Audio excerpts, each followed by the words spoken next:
Hi, my name is Nacho, welcome back to the channel, and welcome to the new room.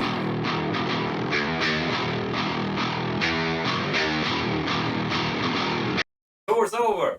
The Minecraft movie starring the roundest thief they could have possibly cast in an adaptation of a game all about cubes has hit its second weekend in cinemas and is absolutely raking in money.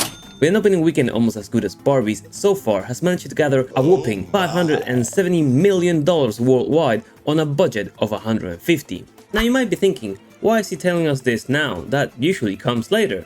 That's what she said? Well, you see, my dear viewer, you might be under the impression that this is a video about me praising the cinematic genius of Jared Hess, director of Napoleon Dynamite, or the Oscar-winning nominee, maybe passing mention performance of Jason Momoa and Jack Black. No. This video, you see, is not that, because I saw the movie and it's alright at best, ridiculous and dumb at worst. This is yet another opportunity I'm taking to take a fat, almost as fat as Jack Black in this, dump on Rachel Zegler's Snow White, who by the way continues to get relentlessly roasted on the internet. What happens is that the center has the ball first, and quarterback will say hike. That's when the center puts the ball into the hands of the quarterback. So what I'll do is I'll start tackling the quarterback unless he give the ball to somebody else, in which case I'll try to tackle that person. But we're here to talk about Minecraft, so let's get to it. First, a quick spoiler-filled summary of the movie. The film opens with a joke the writers didn't even come up with, but instead copied from a meme that's been around long before the majority of the kids that forced their parents to watch this, where Steve, the cube man, played by Jack Black, the round man, yearning for the mines, as he self-says, basically acts like Jables from Tenacious D, a character he's been playing since he started acting.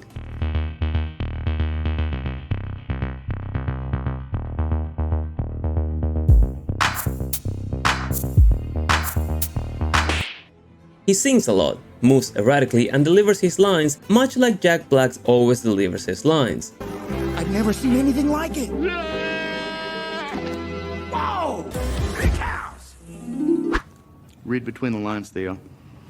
Read between the lines! The crazy thing is, this works perfectly for this movie. After a convenient and very quickly established backstory, we are introduced to the overworld, the Nether, and presented with the standard building mechanics of the game. Now, I am a 30-year-old man who hasn't played that much Minecraft in his life, so a lot of the references and Easter eggs of this movie went completely over my head, and trust me, there's a lot of them. But what makes this movie a box office diamond mine is that it's not made for people like me, functional members of society that is, but instead was made for people who are able to make stuff like this, and this, with nothing but blocks and their parents. But I'll get to that in a minute.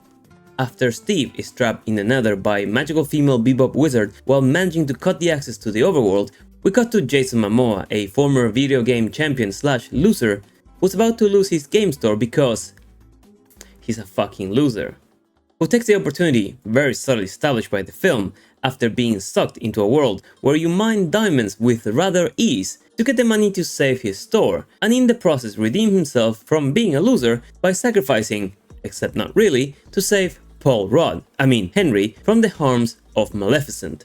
I don't remember the name of the goddamn pig, okay?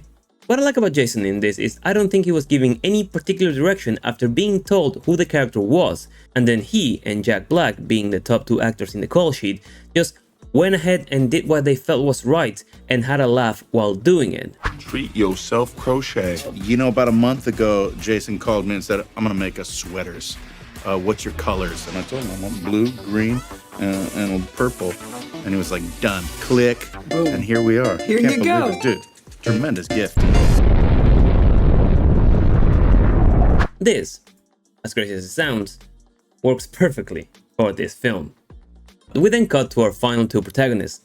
Everyone else beyond that is completely pointless. Quick shout out to Jennifer Coolidge though, cause fuck, it's Stifler's mom. Natalie, played by Emma Myers, who's pretty good in this and should have been the person offered the role of Snow White instead of buttfuck Zegler, and Henry, played by Paul Rudd, GT. If my YouTube analytics are correct, all of you should have gotten that reference. The two siblings moved to the town of whatever. After their mom dies, they meet Black Sheila, who doesn't matter, and Jason Momoa. And after showing us very effectively that Henry is creative, Math is right, but it probably just cost my sister her job. Oh, wow. Now you're super creative. And the Oscar goes to... they end up in the world of Minecraft. From there, they have to flee the overworld from the terror of Pig Lady with the help of Steve, and the rest is a lot of Minecraft stuff that if you don't have kids or don't play the game yourself, you probably won't know what anything is, and that's okay. Because remember, we are the people who go to work, we are literally sustaining the economy on our shoulders. This movie is ridiculous. It has some funny moments, but if you never played Minecraft, it'll be passable at best.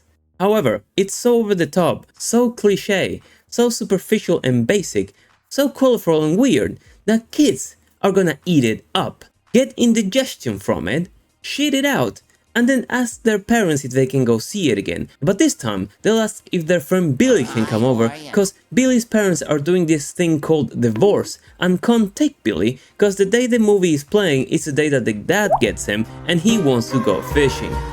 So most of the time, this movie is going to sell 3 tickets instead of 1 every time a kid wants to go see the video game movie. This film understands its audience so fucking well that it will easily make $1 billion. Already is being discussed for a sequel and will sell even more in merchandise, no matter how stupid and hilarious the new Steve figurine looks. And I think that's great.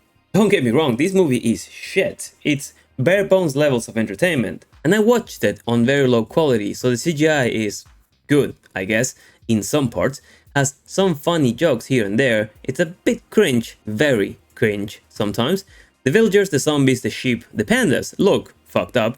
Considering this is a game comprised of mostly pixels, the scaling to realism of some of that stuff is borderline haunting. Still, not as bad as the dwarfs from Snow White. But like I said, it has so much shit that a kid will see, recognize, frantically scream to their parents explaining what it is, that it'll make some serious bank solely on the families taking their little ones to see it over and over again just to shut them up. In my case, when I saw that creeper explode, I was like, I understood that reference. Same with the Enderman. I recognized Technoblade, which by the way was added by the request of Paul Rudd Jr., who told the director about him, and that was a brilliant choice because it got the entire Minecraft community talking about this movie.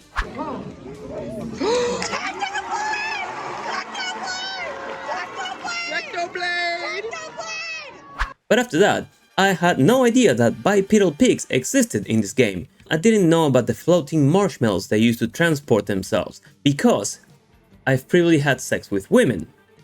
What's poetic about all of this is that after the predictable bomb that was gonna be Snow White, which I've talked about intensively, and I'm never gonna get tired of saying it, it's Hollywood, baby. The decision of postponing the movie in order to try and fail to make any money ended up biting Disney in the ass harder than they would have ever imagined, because they chose to release the movie 13 days before Minecraft. So not only no one went to watch it on the first weekend, 60% of those no ones also didn't show up on the second week, and on the 3rd of April this movie released, so every children and either one or both their parents went to see Minecraft instead of watching Snow Brown.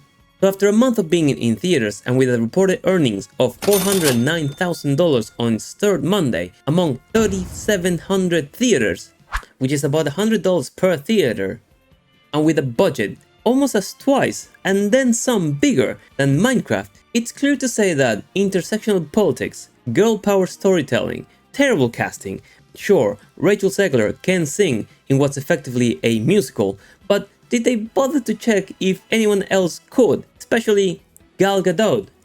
Don't even get me started on this motherfuckers. Rewrites and PC thematics directed to softcock millennials and zoomers who complain more than what they spend on theater tickets was not exactly a way towards profits for what's effectively a live-action adaptation of a mainly young audience-targeted film.